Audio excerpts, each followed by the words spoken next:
You've hit play on the Screen Companion, where we'll help you pick something for movie night.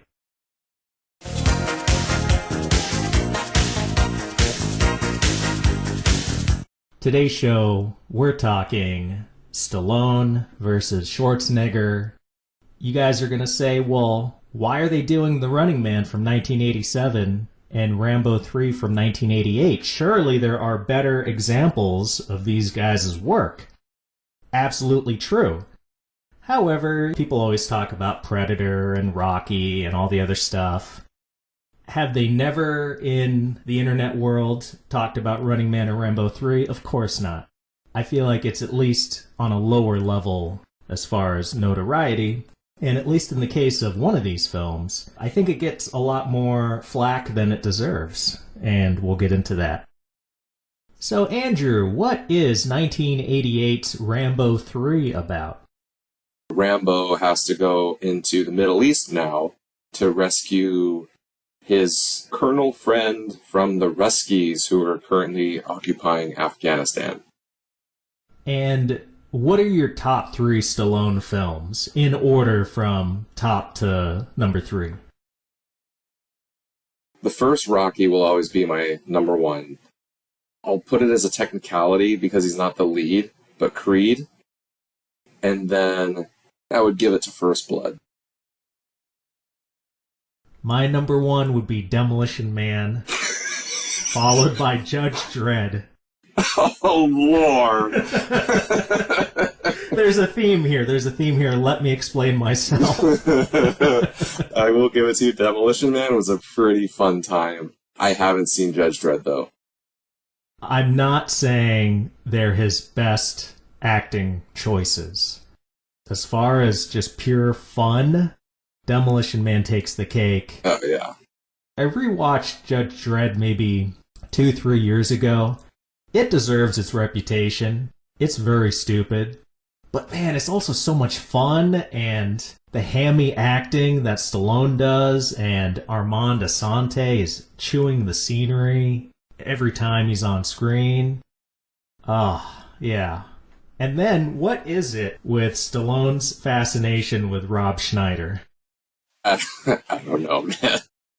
You can't tell me it's a coincidence. One of these days I'll watch Judge Dredd.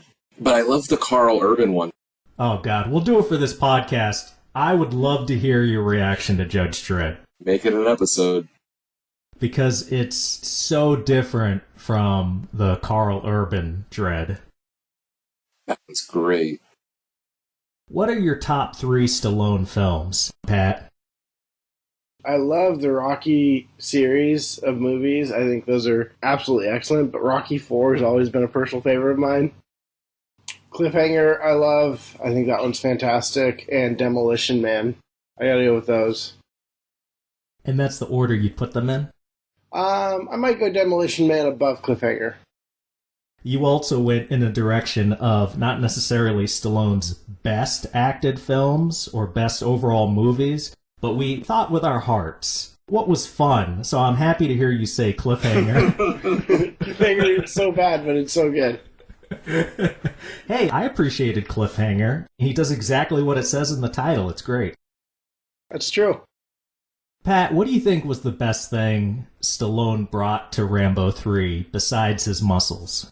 Besides his muscles. Oh, gosh. That's a tough question. It has to be the dynamite dialogue, obviously. No, seriously. His somber attitude, I think, is always really good. I think he does a great job of being a distraught, disaffected soldier. He does a great job playing that role. He plays the tortured action hero a lot better than Arnie does. I can think of movies where Arnie's reluctant to kill, but he's never tortured about it. He's just like, I don't really want to do this. Which is half of The Running Man, honestly, where he's just like, I don't want to deal with this. But he does it. He deals with it. But Stallone, he plays tortured, I think, a little bit better than Arnold does. Stallone's definitely better at quiet acting. Yeah.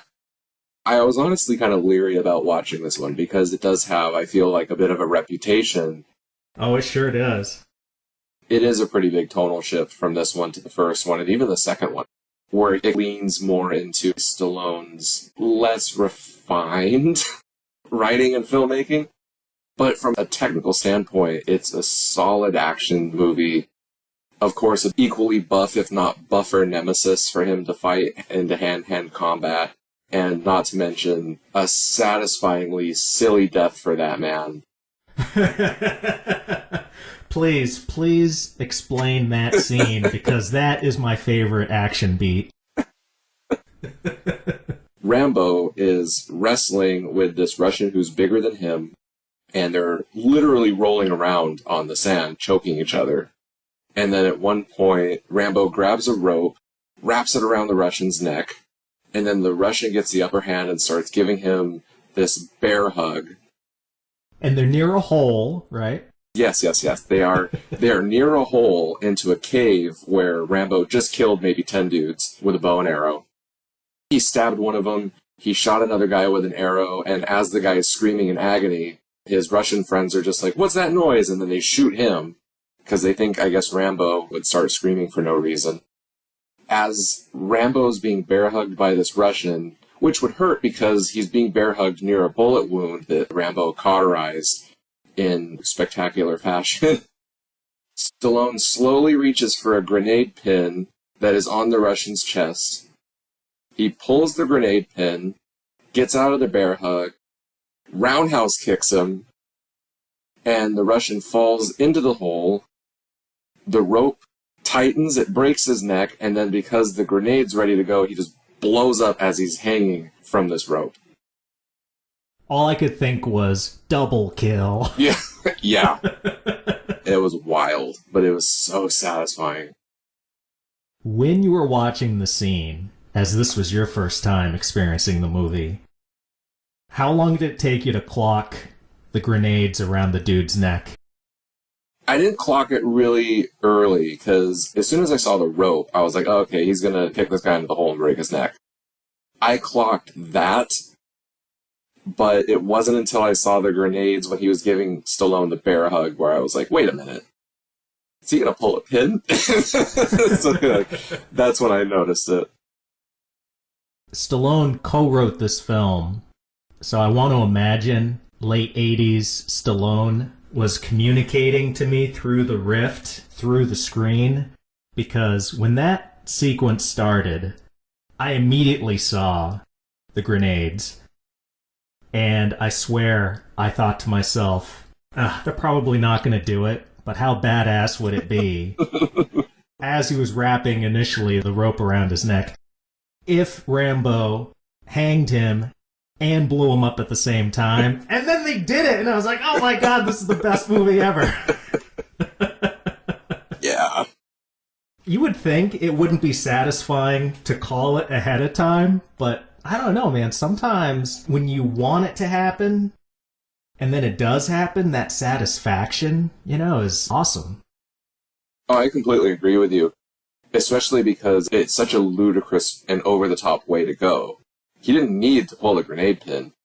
It's not like he pulled the grenade pin and the Russian, dropped him because he was so scared and he's trying to get the grenade away. The guy didn't even care. And then he gets kicked in the face and then blows up after his neck breaks. As you're talking about it, I'm realizing that hole leading into the cave system, that's like a solid 30-foot drop. Mm-hmm. He didn't even need to hang him. He could have just kicked him into the hole and he would have died. Yeah. They had rope. They were going to use it. This almost feels like a reaction to a lot of movies where you don't see somebody die, so there's a chance they'll come back, and Rambo is like, nah, you're dead. You're not coming back to menace me at the end of the movie. They definitely made sure that the audience knows he's done.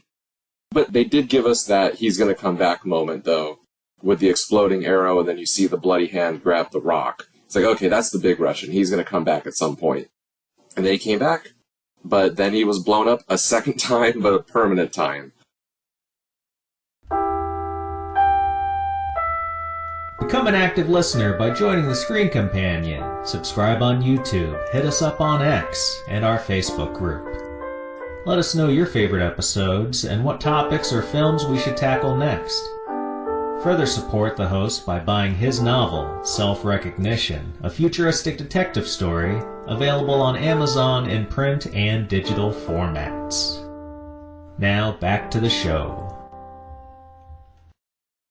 What's your assessment of franchises that take hard left turns, such as the difference between the drama of First Blood versus balls-to-the-wall action sequels?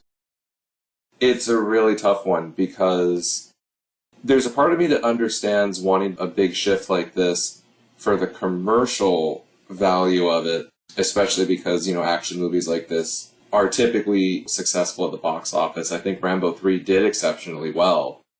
Part of me, from that, I understand it from a business side, and then from a creative side, if you can pull off a big shift, it keeps the audience on its toes. We talk about it a lot on the cast, but Star Trek kind of does that with its movies, because the very first Star Trek motion picture is much more slow, extremely slow, hard science fiction movie, where there's just a lot of the different big ideas coming at you, but not a lot of action. And then you go to Star Trek II, which is a pretty solid action flick, and has the old submarine movie type things, spaceship battles and explosions, but still some good philosophical discussion. And First Blood to First Blood Part 2 works. Rambo 3, it works, but unfortunately it's just a little too much First Blood Part 2. I haven't seen Rambo 5, but I've seen Rambos 1 through 4, and 2, 3, and 4 have essentially the same plot line, just different locations and action set pieces. Except for the first movie, I believe Rambo goes on a rescue mission in every sequel. Yeah. It's the same thing, hey, someone's in trouble, and then he's like, oh, I don't wanna, and then he does. You're a soldier, John, and oh gosh, I felt so badly for him in the beginning of the movie when he just wants to find peace, and then the colonel comes around, he's like, no, you're good at killing people. You enjoy your peace while you can, but you know that you're gonna have to do this again. And I was like, okay, whatever. And then he did. He always does. You do not look like men Greeks sent before. You do not look like you are with military. I'm not. What you are? Mercenary. You are not with military, you are not mercenary. What are you? Lost tourist. I'm no tourist. Now, do you know where the American is? Yes. In Soviet fort, near the village of Khost. 30 miles of our border. Mr. Greek sent you the supplies you asked for. You wish to see them now? Yeah. Well, I do not know who you really are. But by the way you look, I can see you have no experience in war. Do you? Come on, do you? I fired a few shots. A few shots. Come on. Maybe you should go back home and think it all over again. For a very long time. I did think it over. You did? Well, this is your choice. But let me tell you, you cannot get this American alone. If you fail, do not blame me. I will accept no responsibility. Sounds familiar. I think my favorite part about that, you're a soldier or whatever, is that it took them a long time to find him. He says no. They say okay, and they leave. And then you see the scene where the colonel gets captured, whatever, and then Riggs goes back, and it's like, I just wanted to let you know this happened. Why would you travel all the way back? If you had no expectation that he was going to go in now, then you're surprised when he's like, okay, I'm going in. What a missed opportunity to cast Kurtwood Smith as seemingly the jerk-off bureaucrat guy. Because it is so silly that he would go all the way back up to that monastery just to tell him Troutman had been captured. I thought he went there because his motive was really to get Rambo on board, but when he tells him and then Rambo says, I think you should send me in, And the fact that Kurtwood Smith doesn't smile like, oh, this was my plot all along. Instead, he's like, what? You? I hadn't even considered that. So good. That throws a nice little wrench into what I was thinking about tonal shifts. But I think what makes those tonal shifts work in Trek, the tone does change between movies, but they always take it seriously.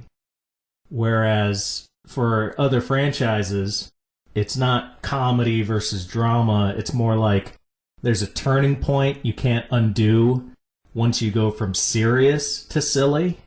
And I'm not talking massive generational franchises like Bond, where you can get Casino Royale after Die Another Day.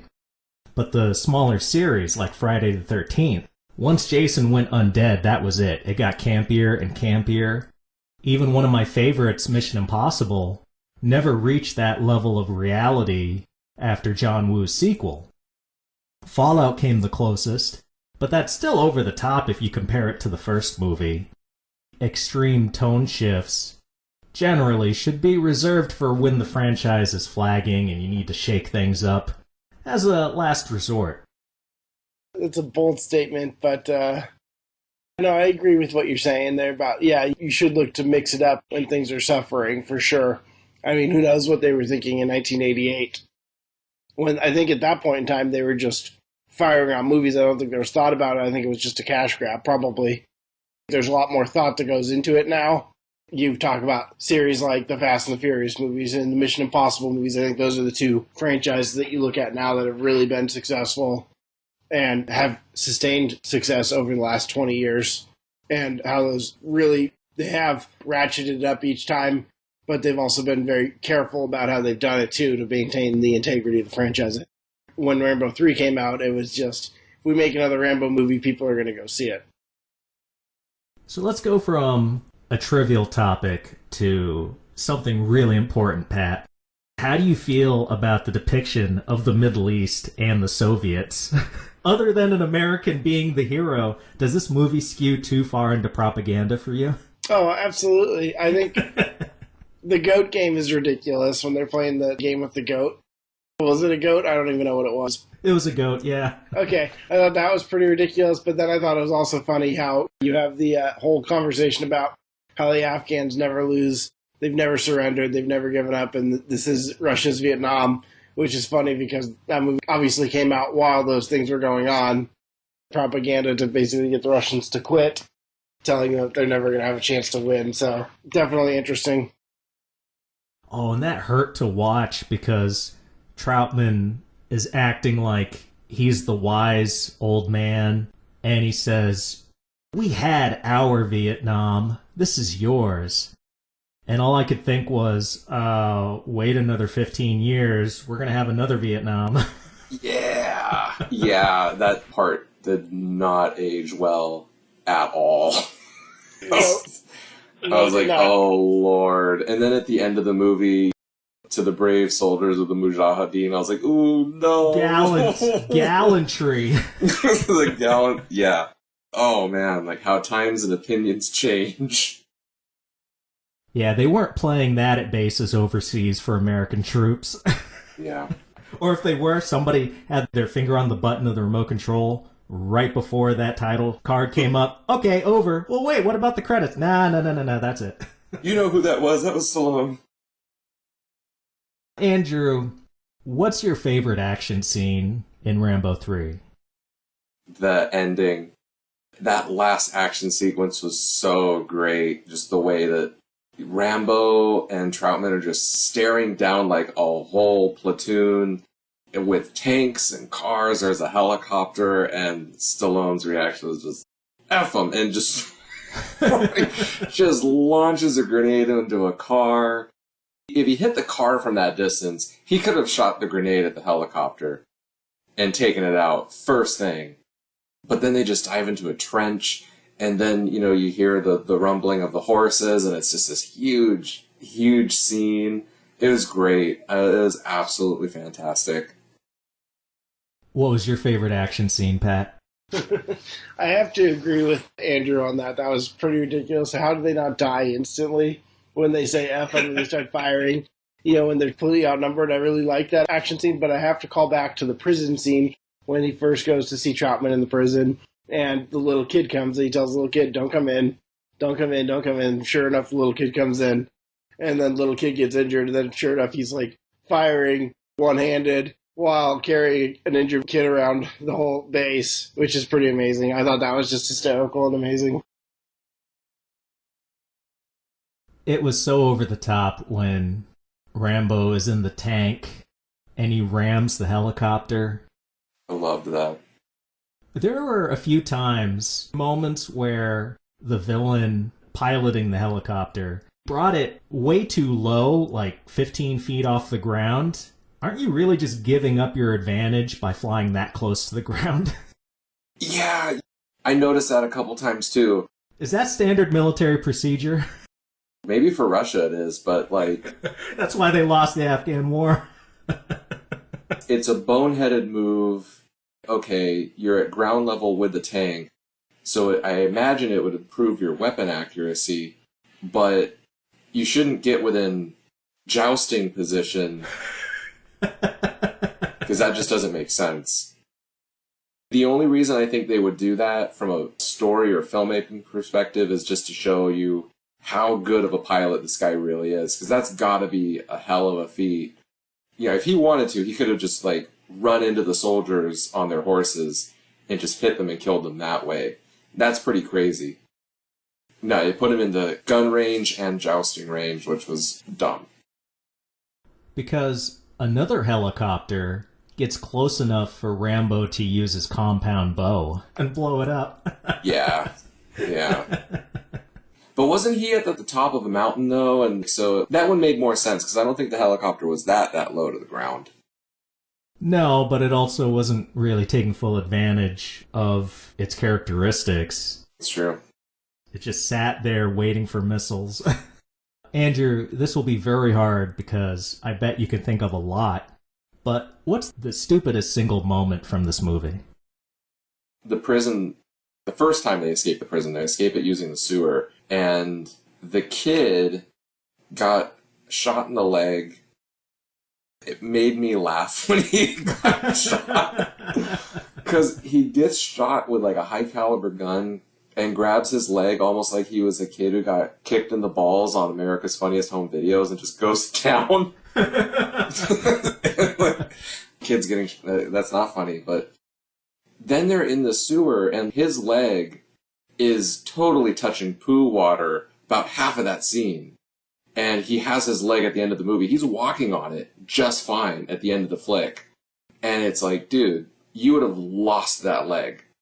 It's not a stupid moment, it's just a stupid idea that, like, this kid could have a poo wound and maybe, 12 hours later, he's just walking around like he's fine. So the Russian colonel, they were giving him some good moments where it sounds like he didn't want to be there. He gets up and he goes over to like a photo on the mirror, which I'm assuming is his family, and he's stuck in Afghanistan. So that was kind of like, oh, what a nice character moment. He's kind of a reluctant Soviet, perhaps. Agreed, yeah. Which I thought was really cool. But then he walks back over to his desk and like just hanging on a wall is just a picture of Lenin. And I was like, oh, never mind, this guy's hardcore. I believe back then, it was commonplace that you would have to put up pictures of Lenin, Stalin, at a grocery store, at a post office, maybe in your home in case the KGB knocks on the door and wants to make sure you're being a good party member. There was something about the placement, and it almost looked like a fangirl putting up a poster of NSYNC. I just thought it was the funniest thing. He had this deep moment, and then it's like, oh, never mind, he's got his poster of Lenin right there. I want to point out the absurdity of the scene where Rambo is crawling into the Russian camp. He's moving around to avoid the searchlight, but the place is so overlit, it's brighter than a Walmart parking lot after dark. The searchlight is barely more intense than the fill lights being used on the perimeter. The cinematography in this is gorgeous. Everyone has that rich, dramatic lighting. Rim light for days, like you expect there to be a green screen behind them. But it gets heavy-handed in scenes like that. put a few of the lights away. We shouldn't always see exactly what's happening. Pat, what do you think could improve the film? So many things. Maybe a better story or more original story. Rambo's 2 through 5 are all essentially the same plot, where people are in trouble, Rambo goes in to save the day. Maybe you have a different story of he's going in not to save people, but because he's on a mission. He's back in the military, he's on a mission now. You know what I mean? I don't know. Maybe if it was just a different plot line, I think that would have made the story better. Dude, how awesome would it have been if Rambo 4, because that came out in 2008, what if that was a direct sequel to this one, and he has to go back and interact with the boy who's now grown up, and they're on different sides of the fight? Oh my goodness. It's interesting that I think that would just hit a little way too close to home, though. That's a little too topical. And it's funny, I guess, that I would say that because to improve the film, the one big thing I would do, get rid of the damn kid. Sure, it's indicative of real guerrilla wars and how young the soldiers can be, but the way it's done in Rambo 3 feels thrown in for pure emotional manipulation. Oh my god, the boy got shot! Now, the majority of people didn't laugh like Andrew did, but I don't think that's what they wanted the audience to feel and why they put a kid there. Yeah, no, there's just something about the way he just grabbed his leg and just fell over. I don't know why it made me laugh. I think because I don't like kids in movies like this either, and so it was nice to see him get his comeuppance in a way, although I didn't root for it. But it was kind of like, yeah, you should have stayed back, kid. He wasn't even supposed to be there in the first place. And then Rambo's just like, all right, I guess I gotta, just tell him to stay here to keep him out of harm's way. I'm trying to remember if the kid did anything useful while he was rolling around the camp. I was thinking, okay, he's looking at a searchlight. Maybe he's going to take out a couple guards and get rid of the searchlight. But I don't even remember him doing that. All he did was show up and get plugged in the leg. Yeah, I can't remember him adding anything.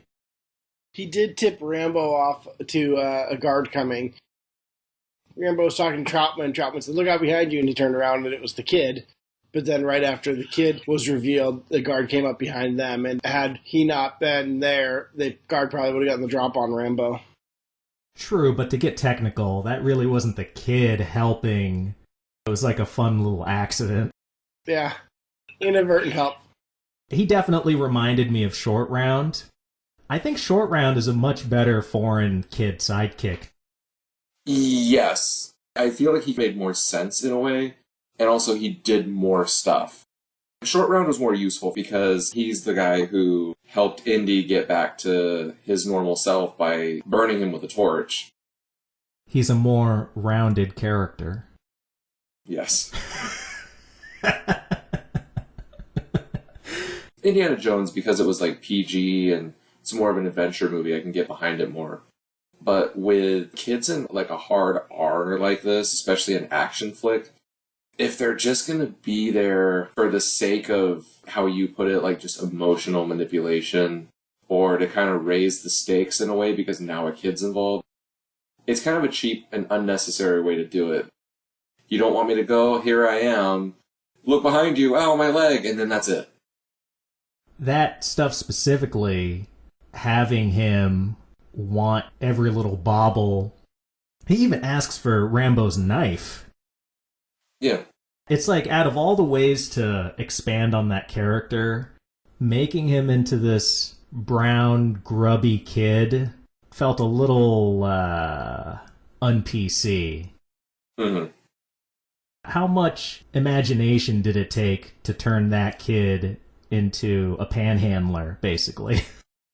I completely understand where you're coming from, especially because up to that point, everyone in that camp was really like a very noble person. And then it's like, well, we got to remind the audience that they're not all noble. Let's do it with the kid. And it's just like, I don't know.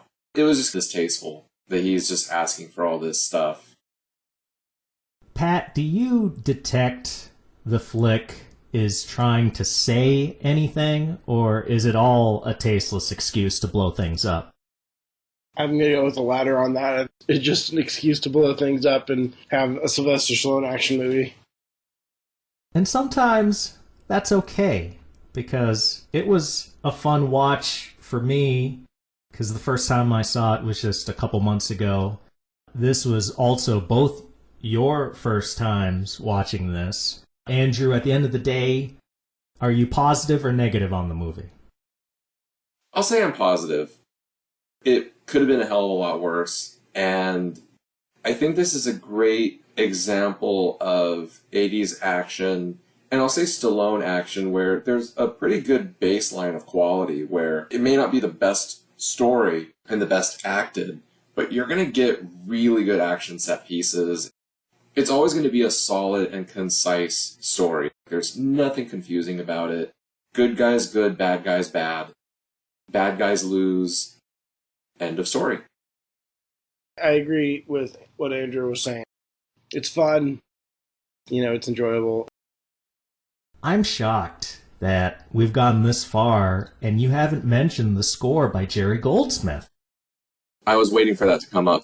As soon as I saw his name, I was like, oh, crap, that's Jerry Goldsmith? And so, yeah, no, I knew it would come up. I believe he scored all three of the original trilogy. I'm pretty sure. What a prolific composer he was. He did a lot, and he did some great, iconic scores. I think this movie is a great example of what a score should do. Take a scene and augment it, put it over the top. Mm-hmm.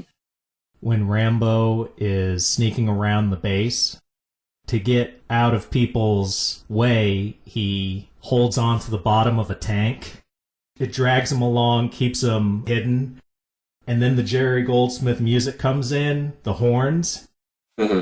and it starts slowly, but it starts immediately when he grabs onto the bottom of the tank. And the rest of us, we'd let go, we'd get crushed, but not Stallone, and he's holding on. I feel like you could attribute words to the music. It's like, badass, badass, he's a badass, he's a badass. Yeah.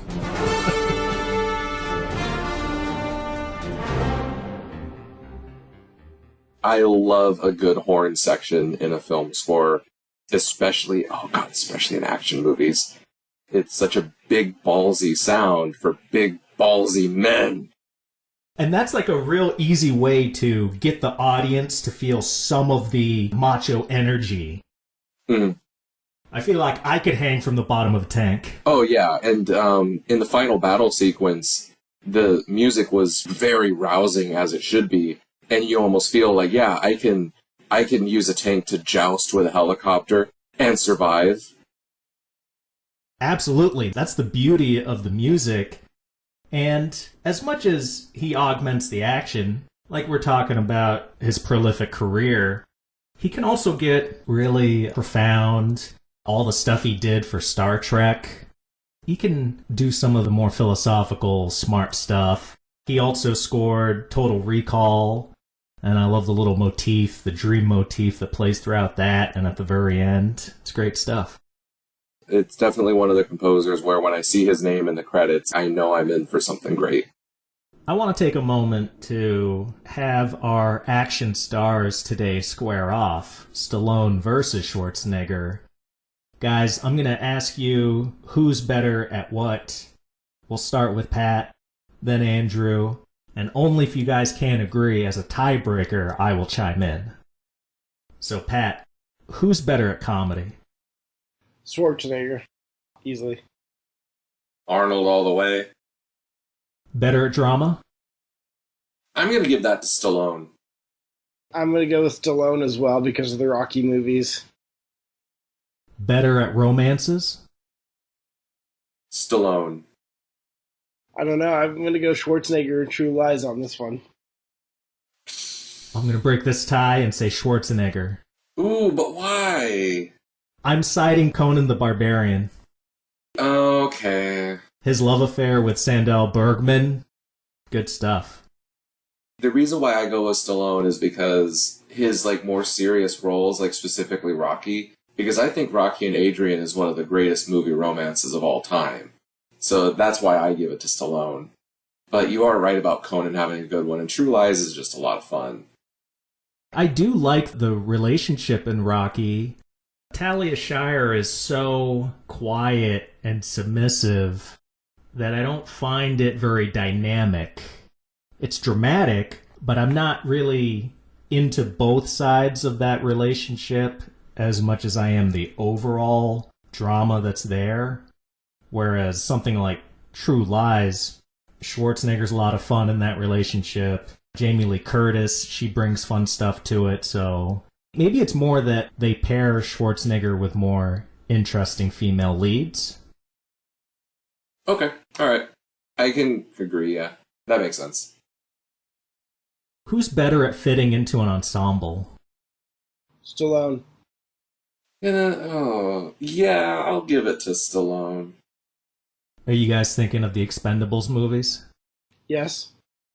Yeah, it's that, but like I'm also thinking about Predator because Arnold and Predator, like what a cast he was with in that movie. Because all the other movies I'm thinking of with Stallone are pretty much he's the guy except for the Expendables. Who's better at one-liners? Arnold. Arnold. Whose films have aged the best? I'm going to go Stallone on this one. Yeah, I think because of the more dramatic tones of some of his movies, I would have to say Stallone. Yeah. You look at the Terminator movies, which are excellent movies for Arnold. The graphics haven't aged well, which is fair because, the movies were made almost 40 years ago now. But you can't really continue that story without aging the Terminator now because you have to age the Terminator because Arnold's been aged. You look at, like, the Rocky series and the Rambo series, and those stories have continued on with Stallone aging and naturally aging in their own respective universes. And I think they've done a great job of carrying those stories on. Going into our second half with The Running Man. I'm going to put you on the spot, Pat. Tell us, what's The Running Man about? Oh my goodness. Well, The Running Man takes place in the future in the year 2017. An army soldier refuses to fire on civilians. Since the military controls the media, they make it look like he actually killed the people on purpose, and they send him to prison. The most popular show on television is called The Running Man, where they make prisoners fight to the death, essentially, or try to escape from an arena. You get prizes for escaping. Basically, you get pardoned from your prison sentence for escaping. Schwarzenegger's a soldier who refuses orders, and he ends up in the Running Man arena on the TV show. One of the prizes you can win, and they exceed this movie with a lot of little jokes that made this much funnier on this rewatch for me. But one of the prizes that Richard Dawson, as the host, Killian, he says, yes, and one of the things you can win is a trial by jury. I would like to point out that, yes, the opening crawl does say 2017, but that's when the world economy collapsed. So this movie actually takes place beyond 2017. I tried to pay attention to dates, which were really only discussed in spans of time. So this maybe takes place 10 years after that, after 2017, because Jesse Ventura says he's been a stalker for 10 years. Other characters cite 5 years. There's a little range of when this movie could actually happen. Schwarzenegger, he plays Ben Richards. Maria Conchita Alonso plays Amber. But since we're talking Schwarzenegger, Pat, what are your top 3 Schwarzenegger flicks? Terminator 2, Predator, and then it's tough because he's got a lot of good movies, but I think I really like Kindergarten Cop for number 3. Ooh, that's eclectic. I like that. How about you, Andrew? Predator number 1, True Lies 2nd, and Commando 3rd. Man, I love how much variety we have here. It really speaks to our wonderfully different perspectives, because I'm going Total Recall first, then Predator, then Conan the Barbarian. It's great how we've pretty much covered most of his top movies. Andrew, what are the main traits of Action Arnold characters? When I think of Action Arnold, I think of cool as a cucumber dude. He has great one-liners after every kill, and any opportunity to show how strong he is taken. That, to me, is quintessential Action Arnold. You know, Pat's choice of Kindergarten Cop is one of the top three. I mean, Arnold has great comedy chops. It's easy to write off his cheesy one-liners and use it as a detriment, but the man's just funny. He's a badass, but he can be funny when he needs to be. It's just great. Some people deride him for his accent, but when you want funny Arnold, that accent does so much of the heavy lifting. Who is your daddy and what does he do? One of my favorite Arnold lines has got to be Sixth Day. He says, "There's somebody in my house with my family eating my birthday cake." I don't think it's nearly as funny without the accent. Andrew, you mentioned it earlier about Stallone, how he's always very somber. Arnold, his characters, I noticed this particularly in The Running Man, he's having a good time. He's meeting the challenge head on. He's facing the odds, but when he delivers his one-liners compared to Stallone, Schwarzenegger, he's grinning, he's laughing, he's smiling, and that's just so much more charisma. He also really likes cigars, if you haven't noticed. Oh, yeah. There's quite a few stogies. He's a stogie, man. It's like in this world where resources are hard to come by, he's got a cigar when he escapes from prison. Then he has another cigar at the end of the movie. You watch like these behind the scenes things with movies and the actors talk about how they put some of their real personality into the roles and it helps them relate to the character a little bit more, or it helps their performance be more believable. And it just seems like with almost every movie, Arnold's just like, I like cigars, and then they put it in the movies. Every time. Pat, do you think the corporate satire is on par with RoboCop? I would say so. Yeah, it's definitely digs at propaganda and the way you can control people. And I think I like the quality or the edginess of the satire in RoboCop more, but I feel like The Running Man, at least as far as satirizing the media, it maintains that satire all the way to the end of the movie, whereas I think RoboCop, somewhere in the third act, there's a lot less satire as it buttons up the drama. But The Running Man, it's throughout the entire movie, all these little jokes. Andrew, when a movie takes place in the future, are there things you immediately look for related to the world building? I generally just try to look for similarities between their world and whatever we're living in currently, because I feel like that grounds it a little bit more. But then again, it's weird because Star Trek is so far removed from our reality. Fantasy movies or science fiction, I just want the world to feel cohesive. Usually for me that's easy for a movie to do because I usually just try to take everything at face value. I would say it's bad when I start to question things because I try not to look for things wrong with a movie as I'm watching it. It's something that I start to think about it after I see it and digest it. If something seems off, sure, but I don't remember anything being super off with this one. It bothered me how the studio audience, their clothes looked 80s. So many people were wearing pearls in their hairstyles. I'm not expecting them to wear tubes on their shoulders and curly-cued neon haircuts or something like it's the Jetsons, but damn, I don't think they put much effort into the costuming. Like even the outfits that they had to wear in the arena, the yellow running jumpsuits, tracksuits are very 80s-esque. So yeah, I think you're right. Like they could have done something to make it a little bit more futuristic. So yeah, I'll agree with you on that. Andrew, other than the action, is there a standout aspect of the filmmaking?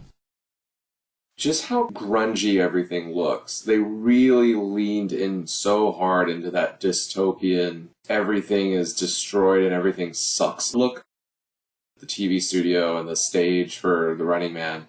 When everything's nice and the halves, everything's great, but everything else is just so grungy, and I think it just drives that point home that this is a terrible future for the masses and a great future for the few people who are privileged enough to have it, or I'll say be allowed to have it by the overlords. I think maybe 3 scenes in this take place in daylight, and the rest of it is night. Most of it is dark, or it's in a studio. Yeah, there's a lot of darkness in this movie. And off of that, I enjoyed the matte paintings. You got the LA landscape that they cut to once in a while. The other one I could think of is when you first see the ICS broadcast building and the camera sweeps from the very top down to ground level. Oh, that looked really nice. On the other end of the scale, though, I want to point out the soundtrack. I hated most of it. Specifically, when Buzzsaw is dragging Ben Richards, the music was atrocious and took me out of the scene. Music in 80s movies can sometimes, I feel like, be more hit or miss than others.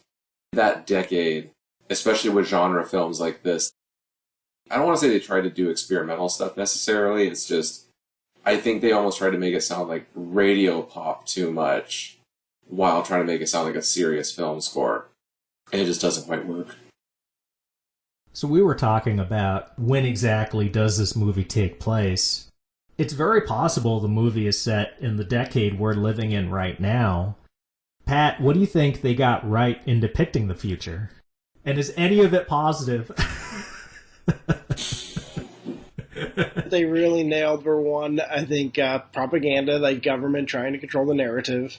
I think that's very interesting how you have people in charge controlling the narrative and basically telling the story that they want to tell and blatantly ignoring realities and facts.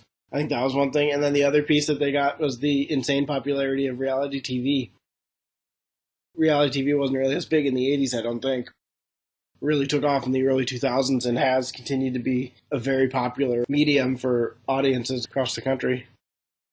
Reality TV was so novel with Real World and Survivor, but so much of it now, it feels like it's evolved into negative space, like The Running Man, where people are watching people getting hunted down and killed.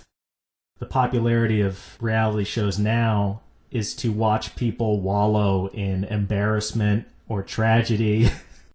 I've seen a decent amount of reality TV the last few years, and there are certain shows, it does seem like the sole purpose of it is to embarrass the people who are on it and make you think like, wow, I'm so glad that's not me. But sometimes it's like, dude, this sucks. I'd be embarrassed watching it back sometimes. I don't know if either of you have heard of the show Married at First Sight.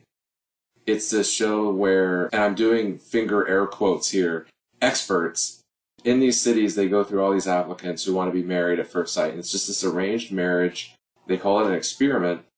They say we look at people's core values and other stuff as well.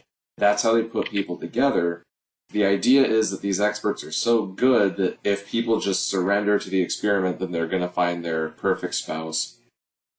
And the show has a terrible track record. I don't know how many seasons there are now, but I gave up around season 13. And maybe there are 8 couples who are still together from 13 seasons worth of material.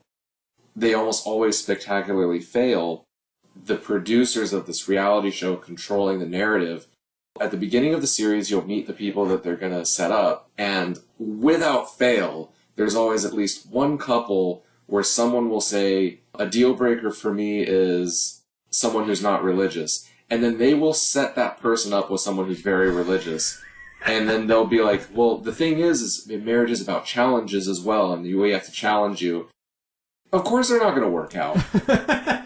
They do it once or twice every season. Just set people up who are destined to fail. It's all for the drama.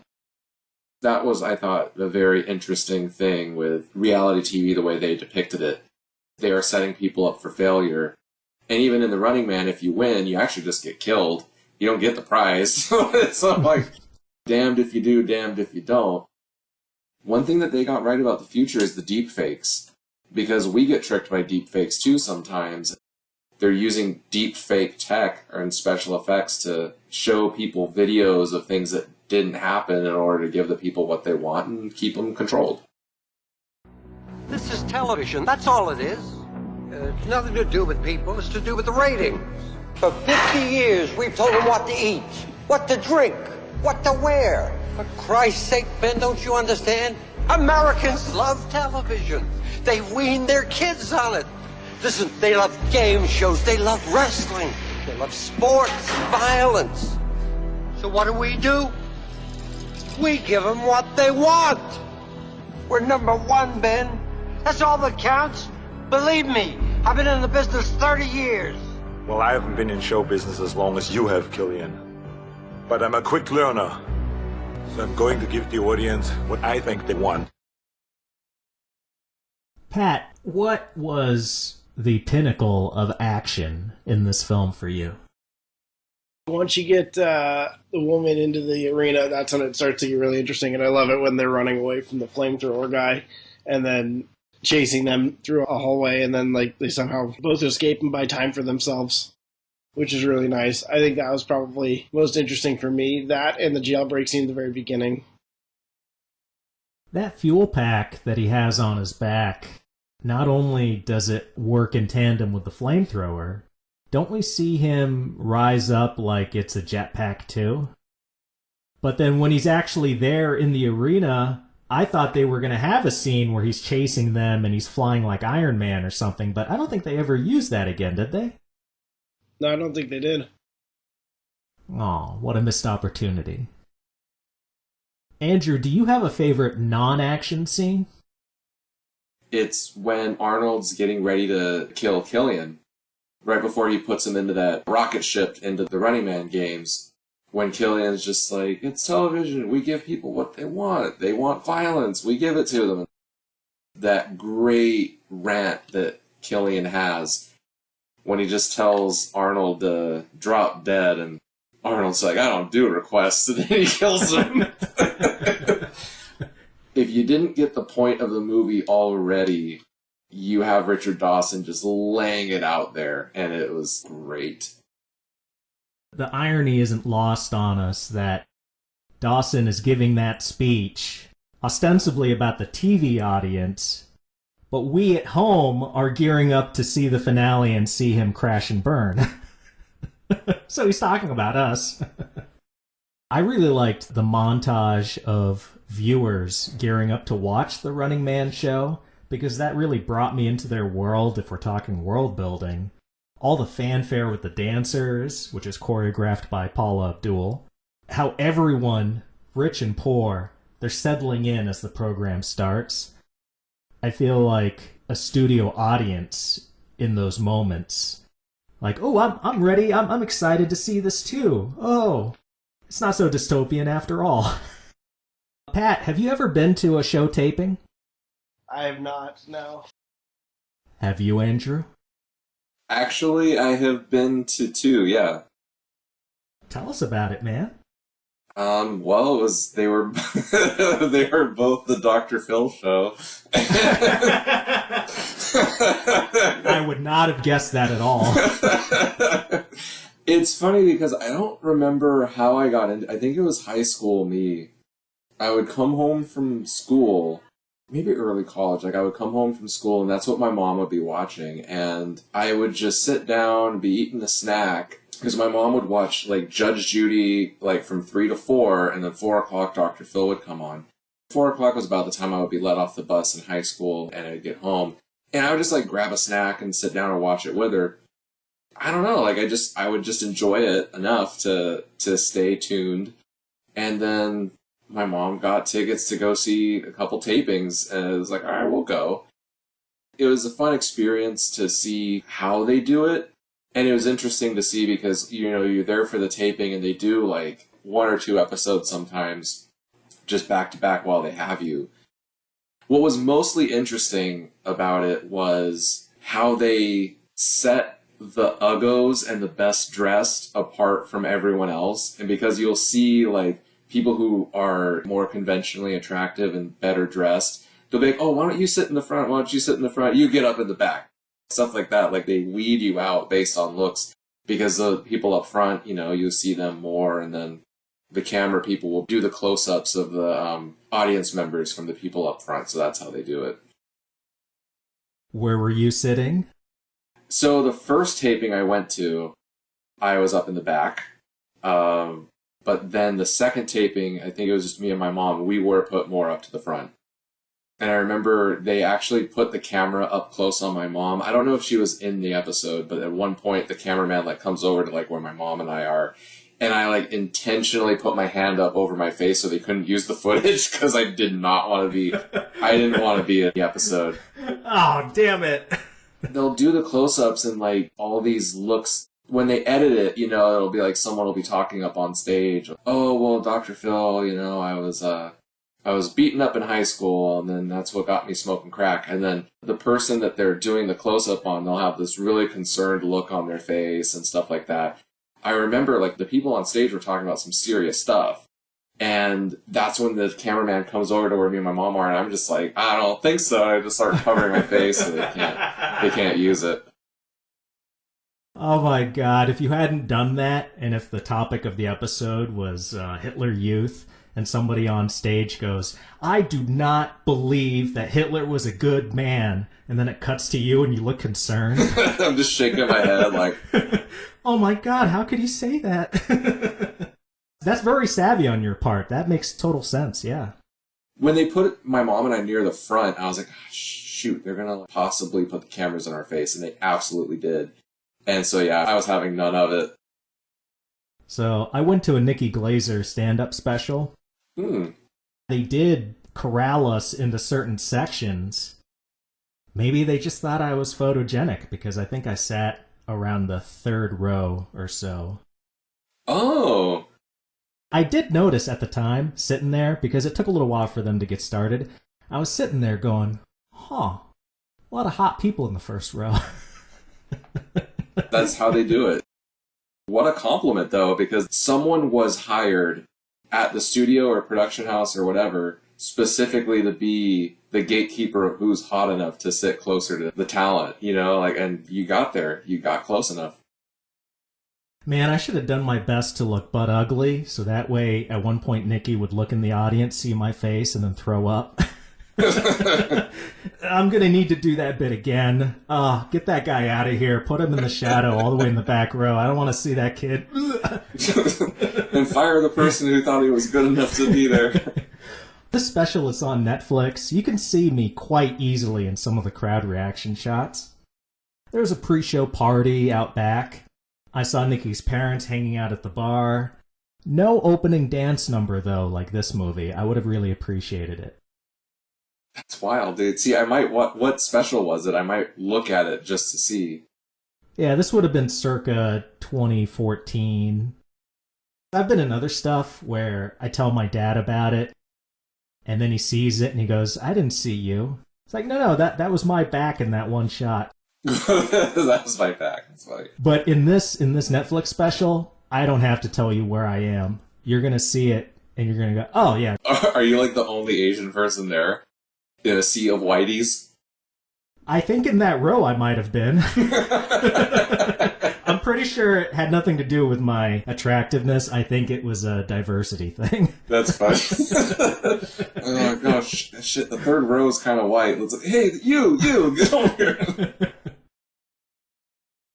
Pat, who was your favorite stalker? Was it the guy with the flamethrower, Mr. Skunky Head? That was easily my favorite. He had the one-liner, too, similar to Arnold, and then Arnold ends up getting him with the one-liner at the end, of course. Who was yours, Andrew? Oh, it was Jesse the Body Ventura, man. Captain Freedom, that's who it was. Captain Freedom. I love Captain Freedom. It was so great. I love that stupid outfit they put him in. Just those metal parts. He's like, I'm not going out in this. He was such a good character. I love Jesse Ventura in anything, really, because it's just so over the top. That workout commercial, goodness gracious. Oh, yeah, yeah. Playing in the background when Arnold confronts Maria Conchita Alonso. And I love that they keep Captain Freedom in the background there, and he's just mugging, posing as people are exercising behind him. Mm-hmm. He's funny, probably a lot of times when he doesn't want to be, but when he does want to do comedy, Ventura rocks. Oh, yeah, yeah. I'm going to go with Dynamo, because every time I see that dude, I think of Light Bright. That makes sense, yeah. That's a good segue. Pat, what's the dumbest moment in The Running Man? Ooh, God, there's so many dumb moments, but I gotta go with the prison escape when they've got the perimeter fence, and it's like the code is like 3 letters to get out of the prison. That's all you gotta do is get like a 3-letter code. And then, of course, when they haven't deactivated the fence yet, and they like yell at the guy, "Hey, we haven't deactivated the fence yet," and he's like, "I don't care, I'm running anyways," and then he runs and the head explodes. So good. And there's one point where the one guy with glasses, one of the other prisoners, he looks at the console that has the code on it, and the guard catches him looking, and he doesn't think at all to go, "Oh, damn, he saw the whole code." He's just there watching me the whole time. He's seen everything I've been doing for the last 20 seconds. Andrew, what do you think would improve the film? It's really hard to improve with what the film is and what it's about. Killian being Richard Dawson, brilliant casting. If I'm not mistaken, that man was like the Family Feud host for a long time, right? Definitely. Yeah, he was already a game show host. Who better to cast in that role? His ending speech about giving the audiences what they want, people are hooked to television and violence. You have an actual game show host playing a game show host in a movie that's critical of television, and he's making fun of the audience. Like, there's just so many layers to it. I don't really know what I would improve other than the music. Music needs a complete overhaul. The sets and the colors and everything, the tone of the film, it's pretty spot on for, I think, what they were trying to do, that level of satire. To make it more serious would be not as fun, and making it more comical would undercut the actual things that they're trying to say and lean too far into silly. Fix the music, and that's it. It's even better. Wow, I expected you to be more critical of this movie. I guess I'm going to have to take that weight and put it on my shoulders. I think this flick runs too fast. The stalker fights, they're a joke. Do they ever feel truly menacing, or is it just like quick video game boss fights? I'd like one extended stalker fight where the heroes have to think about the solution longer than 30 seconds. Or Richards at the steel plant in Act 1. I want to see him ground down by his unjust incarceration, so we get a better sense of why he's reluctant to fight for the resistance. He bucked the system at the very beginning to not shoot unarmed civilians. What was the transition from that guy to the one that wanted to leave town and keep his head down? Give me an extra 10 minutes of character development. This movie would still be under 2 hours. I think he wanted to leave town because he doesn't see the resistance as a strong adversary to the government. He knows how strong the government is. He was part of it. So I think that's why he wants to leave town and keep his head down. He feels like he's lucky to be alive at this point in time, and his best route to continuing to survive is to lay low and disappear. And isn't it silly? It ends on this triumphant note. Do either of you guys think that they've actually made a big dent in the system? Absolutely not. No. Absolutely not. No. They saved their day. They didn't save the world. But I feel like the movie's trying to tell you that they've really done something substantial, but I think really it's just, oh, the TV channel went off the air for like 5 minutes. Oh my god. I think most people were just minorly inconvenienced. But they got to see the propaganda at work, though, so that was big delivery. We've seen some fake stuff in today's media, and it stays in the news cycle for a week, and then people forget. Well, I want to cap the episode with TLDL, Too Long, Didn't Listen, where we sum things up with some rapid-fire questions. Pat, start us off. What is the best watch scenario for The Running Man? Is it with friends, on a date, or with the family? I'd say with friends. You got to be able to laugh at it. What, you can't laugh with your family? I've met members of your family. They seem like they have a very good sense of humor. That's true. No, we would have fun watching it too. Andrew, on action alone, give Rambo 3 a letter grade. B. Pat, which of today's movies is dumber? Running Man. Andrew, which movie is a better example of its star? Rambo 3. Pat, is The Running Man better sci-fi than Rambo 3 is an action movie? No. Andrew, what's weirder? Going to Hawaii in order to lay low, or moving to Thailand considering the horrors you saw in Vietnam? Going to... I guess going to Thailand. Pat, which movie would you care to see more at a theater putting on a retrospective? Ooh, Rambo 3, I think. And last one for both of you. Between these two flicks, who looks cooler shooting a gun? Rambo. I'm going to agree. I'm going to go with Rambo as well.